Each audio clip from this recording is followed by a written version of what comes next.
One of the biggest challenges that everyone talks about is consistency. Consistency in pretty much anything. Consistency, and I'm an entrepreneur, and being consistent with putting out content, being consistent in working with clients to bring in new clients to my business, my health, my fitness, being consistent with contributing to my 401k, being consistent with saving money, being consistent with spending time with my spouse, spending time with my family. We all struggle with consistency. Many of us fall into the stops and starts, period.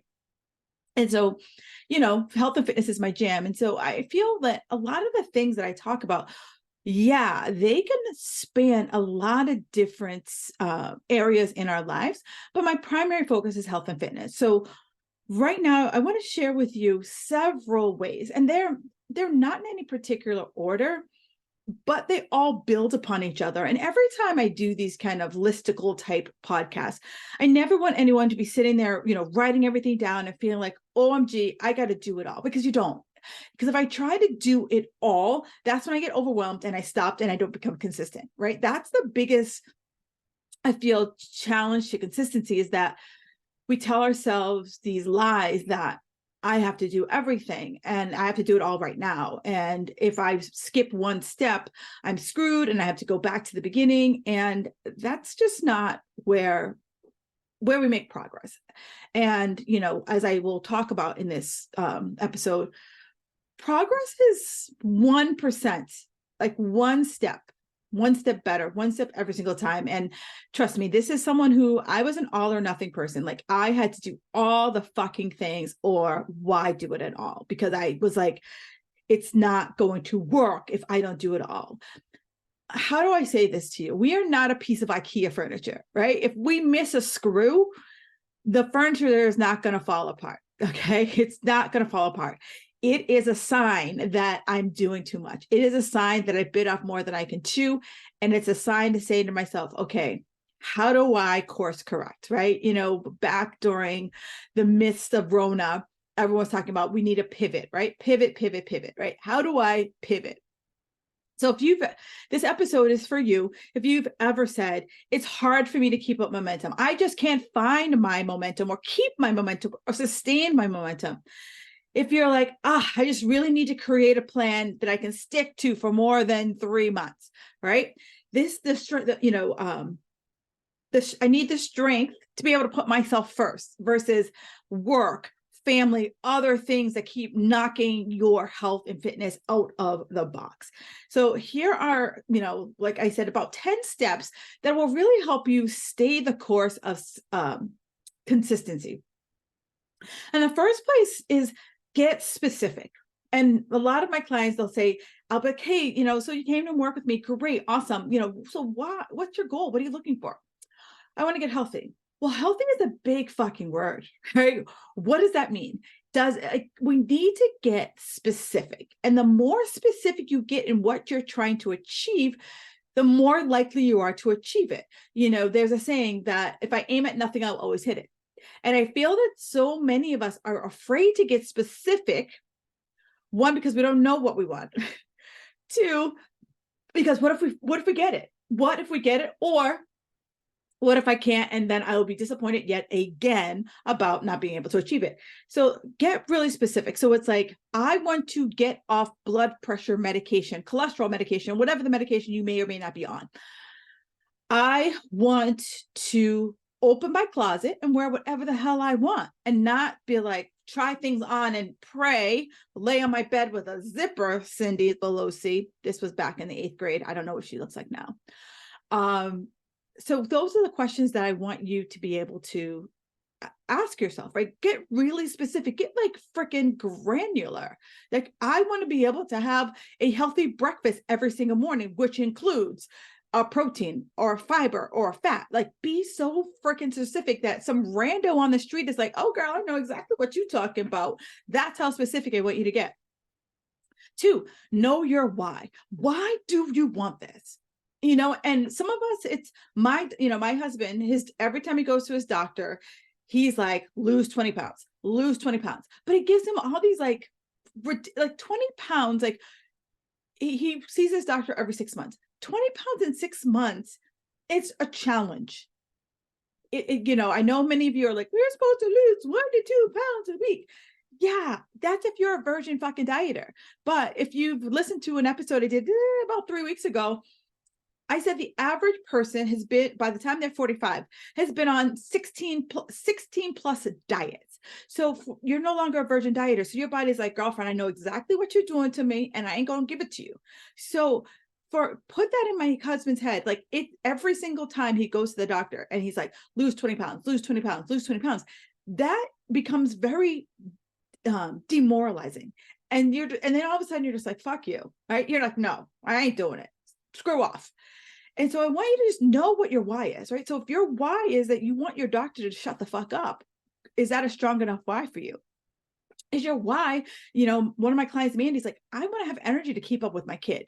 Great, right? So that anytime you find yourself, your motivation fleeting, you could be like, if I don't exercise, if I don't eat better, am I going to have the energy to play with my kid? If I don't exercise, if I don't make better choices, am I going to be able to open up that closet and pick out whatever I want? I love the beach. And if I don't work out, if I don't make better choices with my food, am I going to be able to go to the beach and feel 100% comfortable in a bathing suit without feeling like everybody's judging me, being like, oh, girl, should you be in a bathing suit? Yeah, we all have those thoughts. We all have that inner critic that is just ready to like beat us down at the drop of a hat. Third, set yourself up for success, right? Be the person who says, this is what success looks like. And so if I am someone who I struggle with working out, I have a client, she's like, I want to start working out in the morning because I know I let work get in the way. And when I tell myself I'm going to work out at night, I always say I'm going to finish one more thing. And next thing you know, it's 7 o'clock, 8 o'clock. And the last thing on my mind is working out. So set a bedtime. If you tell yourself you want to go work out in the morning, set a bedtime. Start to set yourself up for success. So even if you're getting up 15 minutes earlier, that's 15 minutes of something that you haven't been able to do consistently. Meal prep. Right. And when I say meal prep, I'm not saying like what you see on the internet, like all those like, Tupperwares laid out and eating the same thing. It could easily be saying, I am making dinner, I'm cooking double dinner, so that when I cook double dinner, I'm either making dinner for the next night or I'm making lunch for the next day, right? So that I'm easily, maximizing my time. Or I don't do that kind of meal. My meal prep is really, really basic, really rudimentary. While I'm cooking dinner on Sunday night, I will grill my chicken for the next few days. I will roast some extra couple of cups of vegetables while I'm making my dinner, so that it's not this like hours long process in the kitchen. Because girl, I ain't got time for that. Like, I do not want to make time for that anymore. Laying your clothes out the night before. If if you belong to any of those boutique fitness places, pre-booking your classes so that you're like, you know what? I'm going to treat this like a dentist appointment and it's pre-booked. And if I cancel, they're going to charge me. Or even if you work out at a traditional gym, one of my clients, she purposely joined like a really expensive gym. So she's like, every time I see that gym on the credit card, it's going to hurt. It's going to hurt that when I don't go. And she did the math, and I can't remember the math, but I'm just going to make it up right now. So she did the math and said, every time I don't go to the gym, it costs me $40. So I'm going to take $40 out of the ATM and I'm just going to leave it on the street, because that's pretty much what I did.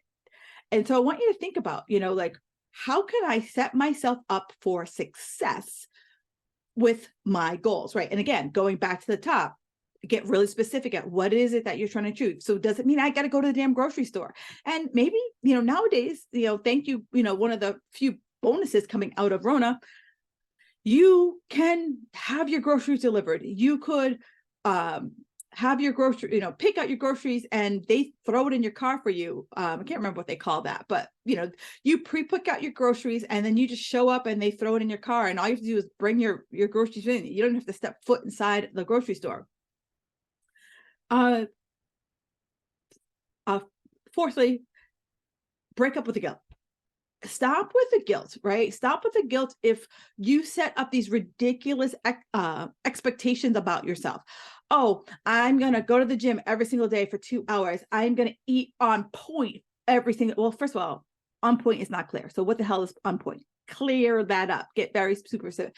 I'm going to eat on point for the entire week. I'm going to do this. I'm going to do this, blah, blah, blah. You have like a 400 checklist, and that doesn't account for your real fucking life. So let's say to ourselves, no guilt, because it's not about willpower. It's about skills, right? And skill takes time. I want you to think about Tiger Woods, right? Tiger Woods, best athlete, golfer in the world. Tom Brady, best, greatest quarterback of all time. Do you think when he showed up for Pee Wee football, he was like, they were like, damn, he's going to be the greatest quarterback of all time? No, he will openly admit the work ethic that went into him being at the top of his game. Same thing with Tiger Woods. Like, he will openly say, like, how many times he practiced, right? How many times he practiced one particular thing over and over and over again until it became a thing he just did. And so I want you to start thinking about that, right? Instead of saying, I need to have willpower, motivation, feel like, how can I practice the thing I'm trying to do? How do I practice always making sure I get vegetables in my body? How do I practice regularly going to the gym? How do I practice regularly getting my ass to bed on time? How do I practice not being a stressed out crazy person, right? How do I start to put those practices into place? Because not every day you're going to knock it out of the park. I mean, I wish, and I would say, 80% of the time you probably will. But for most people, it's that 20% that life doesn't go your way, that you are like, oh, great. Oh, see, this is an example. This is why I can't, out of those 20% of the time. And so, a lot of times I have my clients do this exercise called the sphere of control. And it's literally like, it's 3 circles. And it's like, the middle is like, what do you truly have control over? What do you have kind of control over? And what do you have like no control over? So today, I usually go for a walk. It's raining. I have no control over the weather. Okay. Could I have gotten up at 6 a.m. before it rained? Yeah. But I'm like,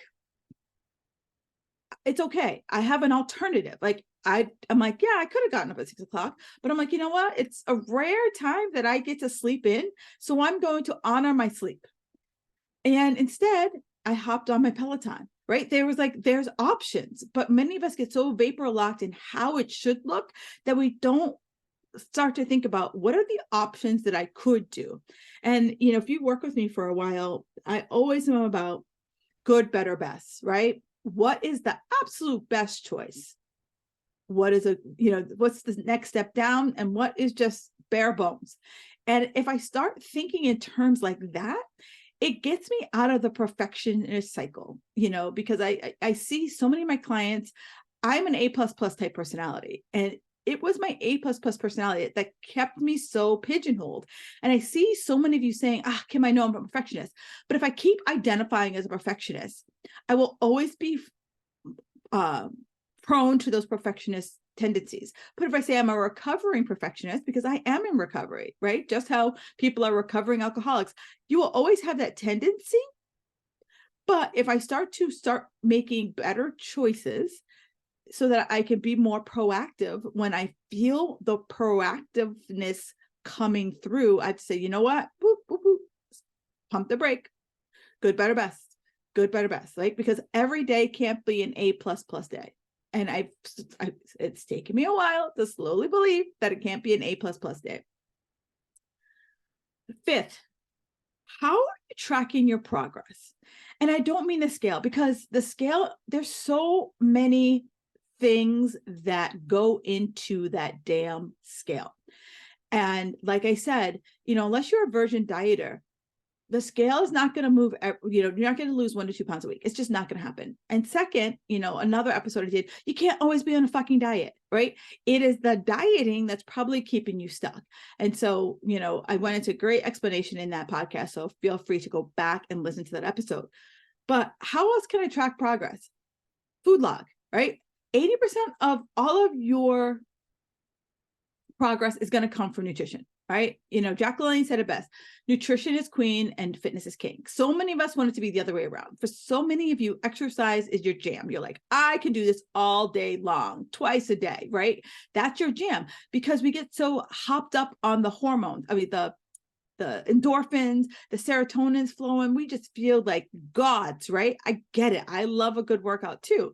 However, I know if I don't fuel that workout properly, I don't care how heavy you lift. I don't care if you lift in a Buick. I don't care if you are in a strongman competition pulling a tractor trailer with your damn teeth.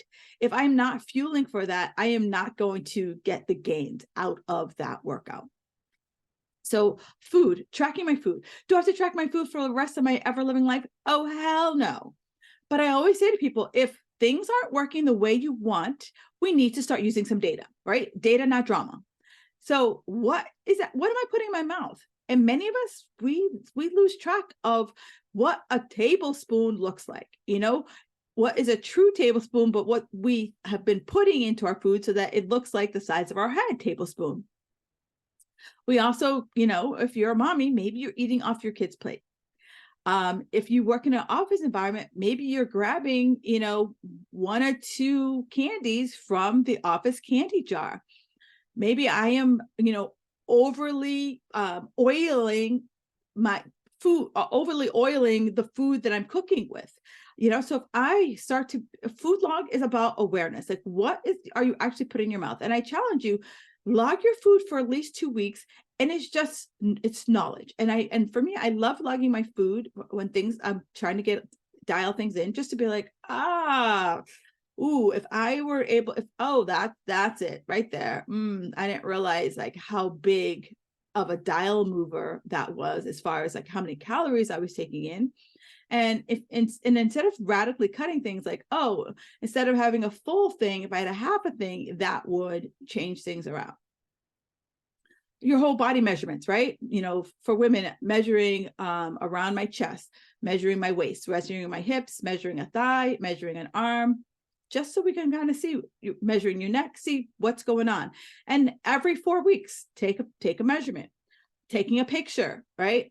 Standing in front of your mirror, taking a picture so we can have visual clues as to what's going on. How's your hunger? Are you hungry? Are you not hungry? How's your energy? How are your cravings? And how are your sleep? Those 4 things will tell you what's going on. If I'm always hungry, I need to eat more. If I'm never hungry, I need to say, how am I giving myself enough space between my meals?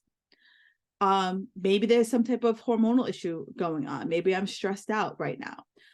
Energy. Am I getting a good night's sleep? Am I not? Am I wired but tired? Do I crash after I eat? Those little things are little telltale signs. And if you want to better understand that, let's have a conversation, and I can go into a little bit more nuanced ways with you.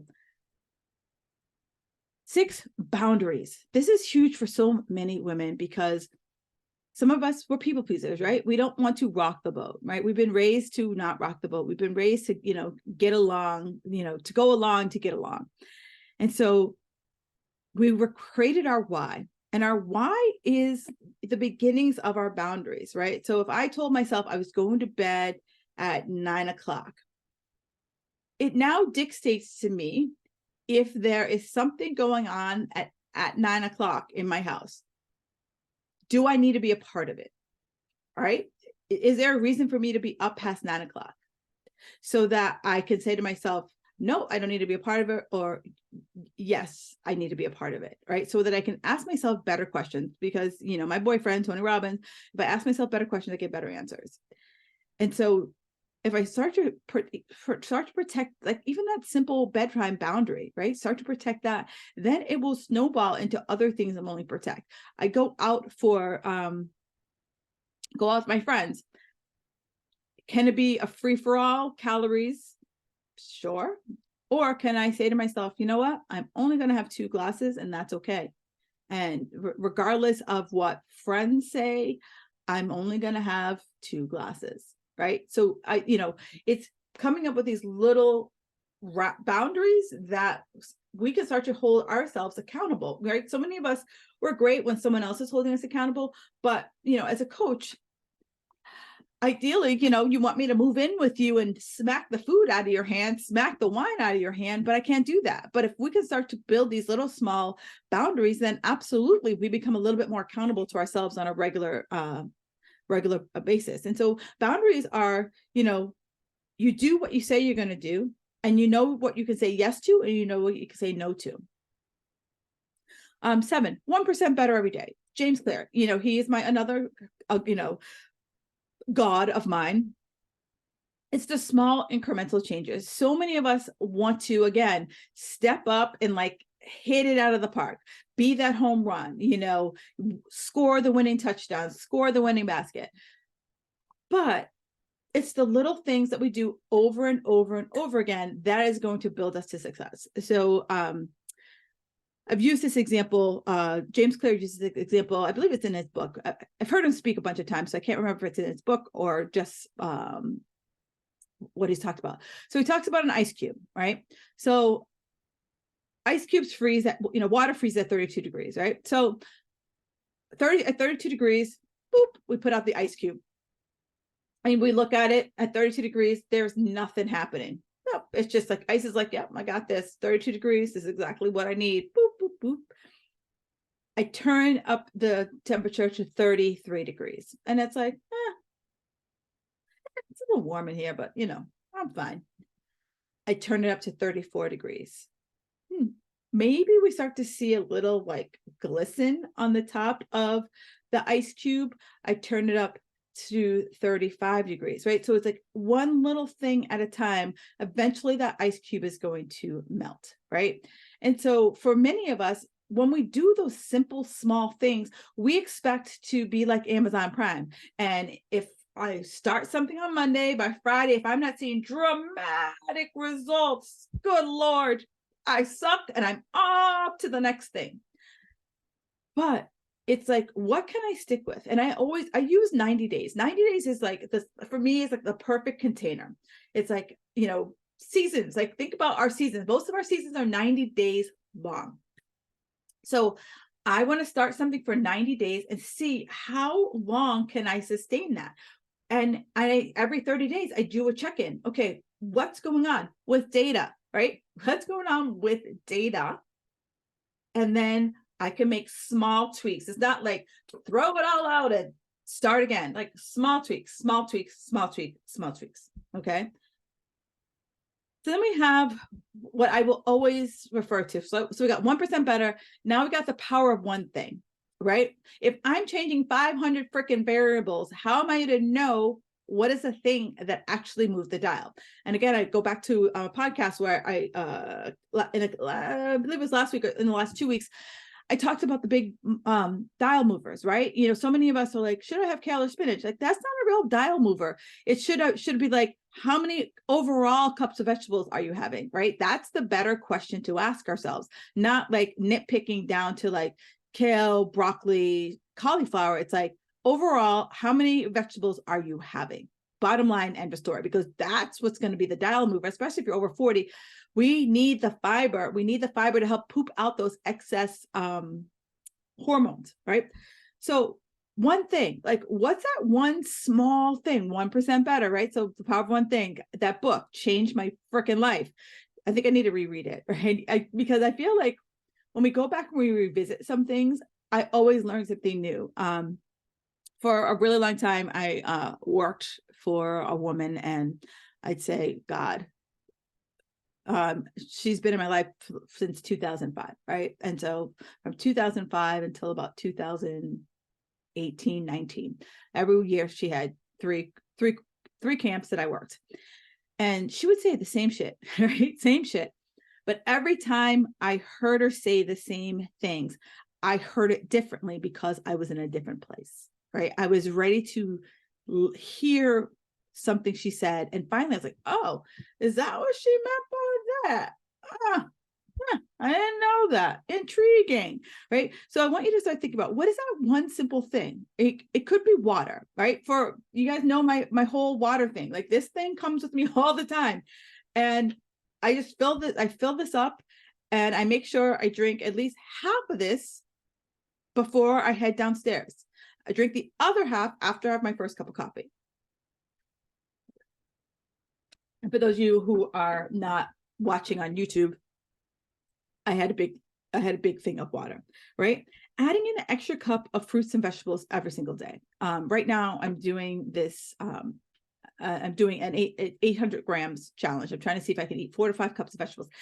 I eat a lot of freaking cups of fruits and vegetables, but it's really freaking hard. And so I've had to come up with like my own little tips and tricks to be able to get in those extra cups of vegetables. Adding protein, right? So many of us, that's the one thing I see for many women that I work with. They don't eat enough protein and they don't eat enough fruits and vegetables. And so it's like, how do we make sure we're adding in 20 to 30 grams of protein every meal? Regular exercise, right? Some people are really good and then life gets in the way, life gets busy, they travel, blah, blah, blah, and the exercise goes by the wayside. Walks, right? I love my walks, and like I said, I'm supposed to, I usually walk on these days, on Sundays, I usually walk, but Mother Nature had other plans. I'm not walking in the rain. I'm a diva. I'm sugar. I'm milk. So, it's these small changes, they add up, think about a snowstorm, right? A snowstorm, you don't get 30 inches of snow in a minute. It's, it might snow an inch an hour, right? Or it might snow like over 24 hours, like that snow starts to pile up and pile up and pile up. All right, so then we have keep your goals front and center. What are you trying to achieve? When I first started in my business, my first business coach was like, put your goals on a post-it note and all around your house, put that goal so that you just see it. It's always top of mind. And you're always thinking to yourself, how am I going to achieve this goal, right? So remember, we go back to the very beginning. The goal isn't be healthy. Okay, what does healthy mean? And so when I keep my goals front and center, my brain starts to say, how can I solve this puzzle, right? And so as I say, keep my goals front and center, it's like, what are the actions that I need to take in order to, get off the blood pressure medication? So my doctor says I need to lose 20 pounds. Okay, how do I begin to lose those 20 pounds? Like, what are the steps to lose 20 pounds? Okay, clearly, what am I eating, right? That's an action. Understanding what I'm eating. How am I moving my body? How am I sleeping, right?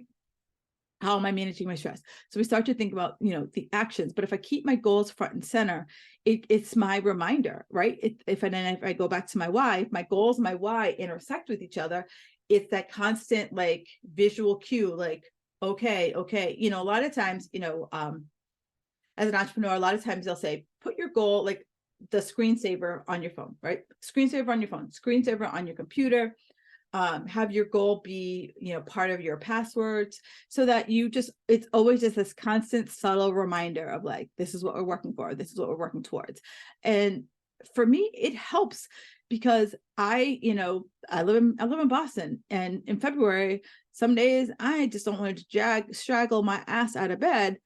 It's warm, it's cold outside. And I say to myself, you know what? Will laying here get me to where I want to go? And 9 times out of 10, I can say yes. I'm like, oh, sorry. 9 times out of 10, I can say, nope, it's not going to get me to where I want to go. So I shag my booty and I get up and I'm, off. Obstacles, right? The next place here is obstacles. Obstacles are going to show up.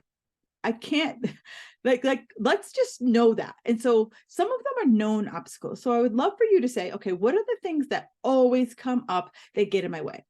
Then start to brainstorm like, okay, work. All right. I used to have a boss that would just drop shit on my desk at like 5 o'clock and be like, I need this first thing.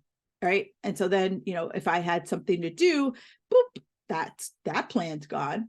So I want you to think about what are the obstacles that come in. And so if this obstacle comes in, then I will do X. If X happens, then I will do Y. What are the obstacles that always come up, right? And then just brainstorm some like random obstacles. Like if aliens attack, what will I do? Right? So think about those kind of things.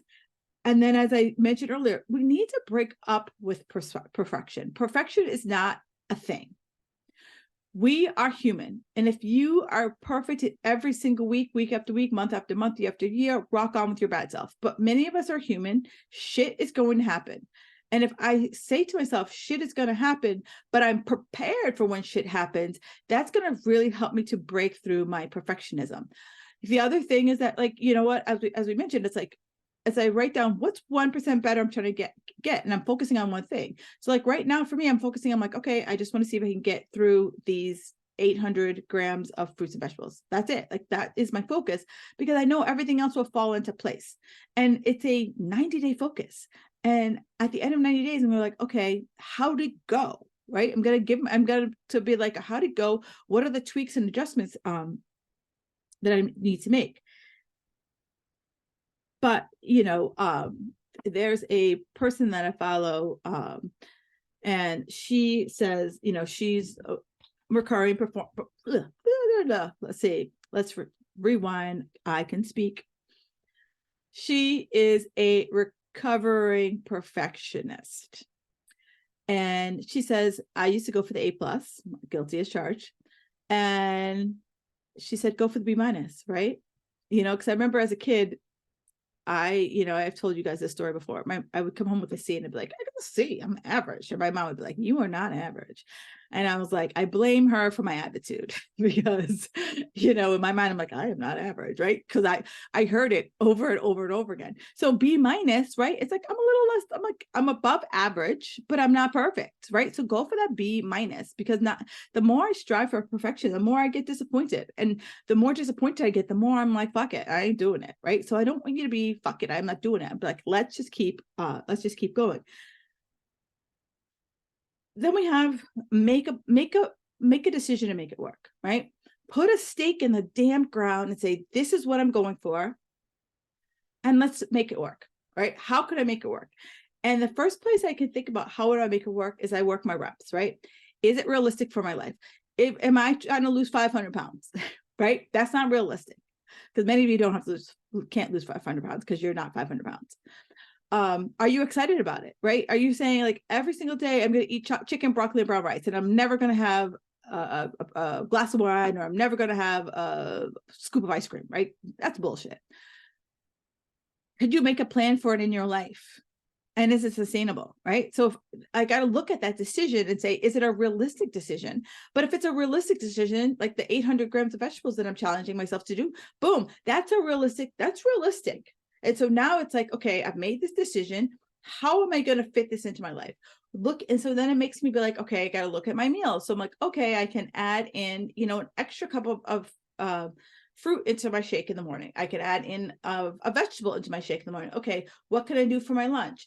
What can I do for my dinner? Right. So it's like, it's more about the, what can I do? What can I bring into this versus like, these are the rules and I must stick to it. And some days I don't get to 800 grams. And then I look back and I'm like, okay, what could I do different? It's not like, oh shit, I suck. And then I'm off to the next thing. It's like, all right, where can I get better? Right. We all can get better. If we were perfect, we would never be trying to get better. So again, like I say, my plans are 90 days long, and every 30 days I make a tweak. What's going on? And then finally, just start. My friend Carrie, she says this all the time. She's got twin boys and another kid, and she is all about just start. It's not going to look pretty. It's not going to look like what you think it's going to look like. It's not going to look like what we were in our 30s. It's just start. Even if it's 15 minutes, even if it's that extra cup of vegetables, even if it's that extra cup of water, just do what you can, right? My favorite poem, do what you can with what you got, right? That's Arthur Ashe. Because beginnings, they're messy, right? There's no easy way to beginnings, right? They're hard. They feel uncomfortable. You're like, is this going to work? You're always questioning everything. But here is where I ask you, like, just do you like where you are? And if you don't like where you are, then we're going to have to start doing something, because something has to change. To see a change, I have to make a change. And I know change is hard. Trust me, I am not the queen of like getting uncomfortable, but I know that I'm like, you know what? I don't like where I am. And clearly what I'm doing isn't getting me to where I want to go. So something has to change. Does it have to change radically? No. It could change simply by adding that extra cup of water, getting up 15 minutes earlier, getting 10,000 steps, right? We have to get out of the habit of just being us. We have to get out of the habit of being like, oh my God, it's just so busy right now. You know what? Life's always going to be fucking busy, but we have to figure out how do we navigate that busy. And if you are ready to get consistent and you just need a little bit more support, you need a little bit more structure, I got you. In June, I am running a 5-day to consistency challenge. And so if that's something that is of interest to you, do me a favor, hop over into the show notes and get yourself signed up for this free 5-day challenge that is starting up in June. All right, Magic Makers, you guys rock. Have a fabulous day. And you know what? You don't have to be perfect to get shit done. Just start. Enjoy the rest of your day.